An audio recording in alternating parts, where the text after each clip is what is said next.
Ooh, it's spooky season. And you know what's spooky? Not Planet Zoo. Sorry, I love this game, but the scariest thing about it is how much of your life essence it drains just to build a single habitat. No, we're not doing an animal spotlight or even making a top 5 creepiest crawlies list. We're doing something a little different. Today, we are going to swap universes, travel through the gate, and discover the truth about why a certain lovable walking metal suit of armor trusts a serial killer. Sound like something you're interested in? Well then, let's get to it. Full Metal Alchemist has remained one of the top classic anime for over a decade for a reason. The writing is layered and deeply psychological, the fight scenes are over the top and pull no punches, and the story itself is gripping and timeless. It also has the distinction of being one of the most successful and mainstream horror anime. That's an episode on its own, but this is also a warning in case you've missed out on it. Once you get past the veneer of classic shonen action, the entire show is layers upon layers of terrifying, from exploring the farthest and darkest reaches of what alchemy is capable of, to the inhumane morality justifications of science and its pursuit of ultimate truth. There are a lot of stomach-churning topics we could talk about, but I want to focus on one that's on the more mundane side for the series. The relationship between Alphonse Elric and Barry the Chopper. Also, if you haven't seen the show, this will be spoilers for the manga, Brotherhood, and parts of the 2003 adaptation. So if you just want to watch the build, mute me. I'm gonna keep talking about this, but you don't honestly need to hear it to enjoy the amazing thing that will be going on in front of you. Speaking of, the build today is the house from Gorillaz' latest hit, Saturnz Barz. We won't be talking about it, but I'll leave commentary in the description. Lastly, just because I do not want to mess around with YouTube's copyright policy, we will not be using any clips from that show. I'm sorry, but channel safety comes first. If you would like to see the video, it is also on YouTube for anyone to look at. So since this is a series that ended almost a decade ago, let's recap our characters. First off is Alphonse Elric. He and his brother Edward are the two main characters of the show. Alphonse is in a precarious position existentially due to a magical accident that happened when he and Edward were kids. The main thing to unpack there is that their mother died when they were small children, and with no father to care for them, the two boys were left to be raised by their neighbor. Before she passed, the boys had been learning to practice this universe's version of magic that is called alchemy. Being young and optimistic, the two convinced themselves that it might be possible to combat death. Instead of bringing their mother back, however, it created a horrific flesh abomination, but that wasn't the biggest effect. Because they had broken the most absolute law of alchemy, the ritual instead opened a portal to the realm of truth, a gateway that led them to this universe's god's doorstep, to which then the god extracted a great price from both of the children. For Edward, it was his leg, but Alphonse lost his entire body, as his greatest desire was to hug his mother again. With the possibility that Alphonse would be lost to him forever, Edward opened the portal again and bound his brother's soul to a suit of armor that had adorned their father's erstwhile study for years. Alphonse's soul was saved, but Ed's arm was lost in the process of this. Obviously, metal bodies don't have nerves or organs the way normal bodies do. From that moment, Alphonse was incapable of eating, sleeping, and was deprived of 3 of his 5 senses, only being able to see and hear. Hoping against all odds that there is a way to restore themselves to their original bodies, Ed and Al begin their journey that eventually brings us to the start of the series and the entire show moving forward. Now, the other character that we will be talking about is Barry the Chopper. He's in the same position, though he arrived through very different methods at losing his body. Barry had lived in Central City, the nation's capital, and worked for many years as a butcher. However, being mentally unstable, Barry eventually decided that chopping up pigs and cattle just was not enough for him. He needed something new to test his blade against. He rapidly became one of Central's most notorious serial killers, leaving rivers of blood in his wake, but was eventually caught and sentenced to death by the government.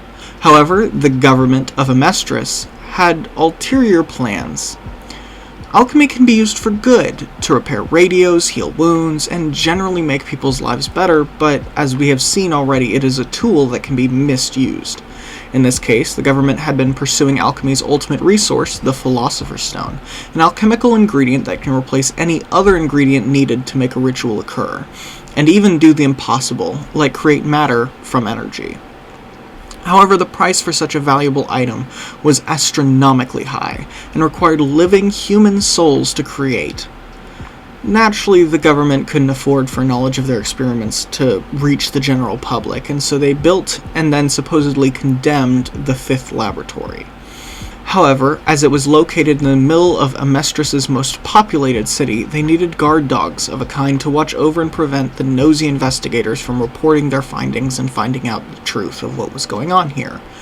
So, to fuel their experiments, the lab was built right next to a prison full of criminals convicted to the death sentence and who would not be missed. Most were used to create these Philosopher's Stones, but not Barry. Instead, his soul was purposefully ripped from his body and placed in armor, making him into one of the laboratory's immortal guard dogs. His armor even features an animal skull. In pursuit of a way to get their bodies back, Ed and Al must discover the Philosopher's Stone's dark secret, and, looking for answers toward it, eventually make their way to the fifth laboratory. However, the only way into the laboratory is through a small vent that only Edward can fit through. The boys must separate, and Alphonse is left alone outside the facility, where he is cornered by Barry the Chopper. What follows next is one of the fandom's most contentious points. Alphonse and Barry duel, however, Alphonse easily overpowers the serial killer. Though Barry is vicious, Alphonse has more training and discipline. Seeing that he is outclassed, Barry instead sends Alphonse into the mother of all existential crises, asking him to consider whether or not he even actually exists, or if he is in fact an artificial construct, his memories mere fragments of his brother's imagination. Now, we as viewers know better. We know that Alphonse is obviously real, that his backstory did happen, and that, moreover, Edward is not just the kind of person who would do that. However, Alphonse wavers, giving it a reluctant but earnest first, second, and third thought, eventually convincing himself that, on some level, he is not actually real. He and Ed have a fight, as is their love language between the two of them, and Ed and Al discover that Al has a memory that Ed does not, finally convincing Alphonse of the obvious. But if you ask anyone why Al would even bother giving Barry a second thought, most people would just give a shrug, saying that the author just needed a plot point to move the story forward. However, I would argue no. In fact, the seeds for this existential crisis have been planted for multiple episodes, if only we look at Al's perspective and not Ed's.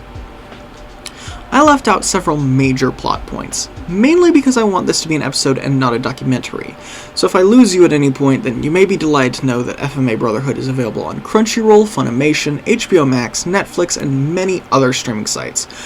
This video is not sponsored, but the show is absolutely worth a watch if you can stomach, physical and psychological horror. First off, let's discuss why Alphonse does not write off Barry just straight up from the beginning. You would think that Barry, as a serial killer, would obviously be the least trustworthy person the boys have met to date, but that's actually not true. They've already had their trust broken in multiple horrible ways. Even so, in all their journeys, Alphonse has never once met another person in his situation. The series goes out of its way to show that Al's situation is not just abnormal, but actively illegal, making it a kind of human transmutation and extremely against most of the laws of this world. When Al sees Barry, it's the first time he sees anyone who is actually like him, who can relate and understand on a deeply personal level to what Alphonse is experiencing as a suit of armor. It's not just the pain of having lost their bodies, but the sensory deprivation, the abject loneliness, the years of sleepless nights, and the frightening possibility that this will be permanent in the most absolute sense of the word. But this shouldn't be enough to convince Alphonse, right? He's a serial killer. That should dispel any possibility of trust. But, well, actually no. See, this is not the first crazed lunatic that Alphonse has met, or one that he thinks he's met. Let's rewind a few years. Ed and Al's father had been an accomplished alchemist, and after he walked out on them, left his study unattended to. Naturally, being curious children, Ed and Al invaded their father's study and began reading all of his books, eventually transmuting small objects to win their mother's approval. Much like how kids ask their moms to put their macaroni painting on the fridge. When she died, Ed and Al decided to find themselves an alchemy teacher, knowing that self-study wasn't going to be enough for their secret project of bringing her back. Eventually they found Izumi Curtis, who, over time, agreed to take them in and train them. However, as part of their training, just as it had been part of hers, she left the boys abandoned on an island with only their clothes and a knife, demanding to know the answer to alchemy's first absolute philosophy when she returned in 1 month's time. Or so it would appear. Despite being cruel and terrifying on the surface, Izumi and her husband had no intention to kill 2 orphans through negligence, merely to train them through nature and reality, and so left their shop assistant on the island with the kids. Not wishing to break the illusion, the assistant, Mason, dressed up as a psychopathic serial killer and pretended to chase the boys around the island and steal their food. This was actually left out of Brotherhood. I don't know why, it's kind of actually important. Anyway, eventually the month has passed, Ed and Al are able to answer the question correctly, and Mason reveals himself to them. Now consider this entire thing from Al's perspective. As a small child, he has already spent a month living with a serial killer dogging his every footstep. Though intellectually he would remember that it was actually Mason, on a subconscious level, the reveal doesn't change much about that experience, and in fact, probably contributed to his confidence in fighting Barry. He's done it before and won every day for a month, so what's one more fight against a serial killer?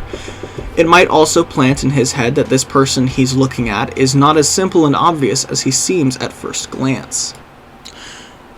You see, there may or may not be a third layer here, since that was actually true of his only other experience dealing with a serial killer. This is reinforced again by why they are here in the first place. After years of tracking the Philosopher's Stone, they'd only discovered its dark secret just a few days beforehand. They're here because something obvious turned out to be something altogether different, and as the plot develops, we do eventually discover that this is true of Barry as well, even though Al doesn't actually get to see it. So when Al meets Barry, he really has no reason to be afraid. He is yet to be earnestly beaten in a fight. His combat and alchemy teacher is already taking up the slot of scariest person I know, making Barry feel like small beans, as he's already beaten him. On top of that, they share a kinship in their strange metallic existence. But though that might be enough to pay Barry mind, why wouldn't Al just shake off the words? Well, there's the obvious answer for this, which is Al is 14. Though they don't want to believe it, 14-year-olds are pretty gullible, and Al has proven himself time and time again to be an empathetic and trusting person. We already discussed the physical existential problems that come with being trapped in a suit of armor, the sensory deprivation, the loss of human experiences like enjoying a good meal or dreaming, and we see time and time again that this causes Al to feel alienated from the rest of humanity, even his own brother. In many ways, Al's empathy is born out of loss, and it allows him to connect with other characters even when no one else can. However, this is a double-edged sword. His empathy towards others highlights in his own mind how inhuman he has become, so when Barry suggests he might not even be a real person at all, I think it hits home on this piece of his consciousness. It's not a far leap to go from I cannot relate to other humans to I am not human, especially at the age of 14. This empathy mixed with gullibility is absolutely at play, not because Alphonse is stupid, but because of why they are there in the first place at all. After learning that the Philosopher's Stone is made of human souls, this should be a dead end for the boys, as they are not the kind of people who will bend their morals to achieve their heart's desire. They should logically save their time and go look for an alternative solution.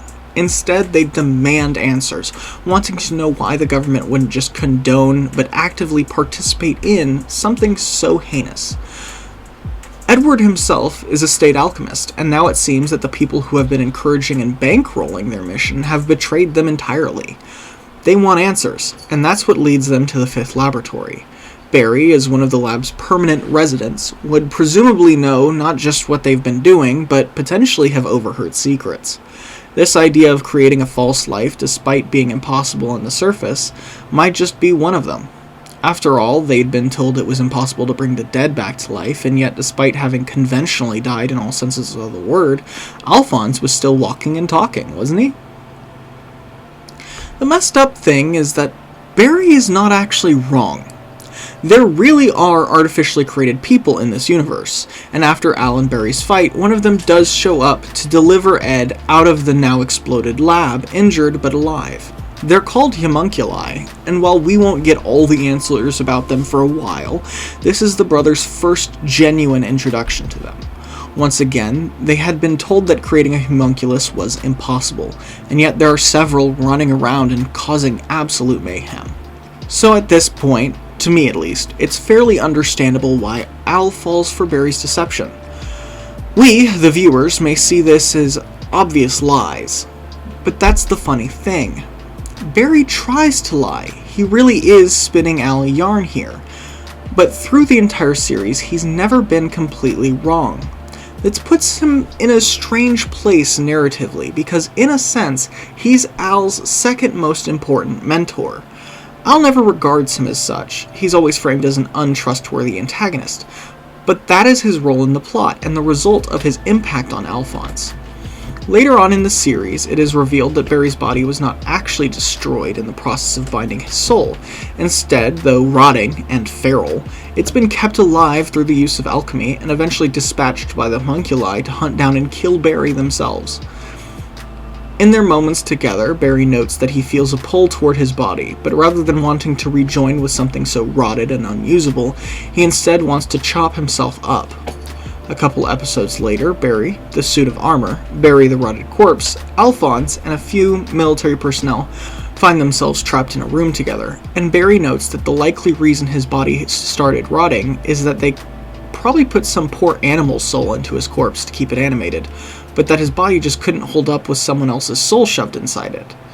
Al's mental gears once again start turning, and he comes to the abrupt realization that the same might be true for himself.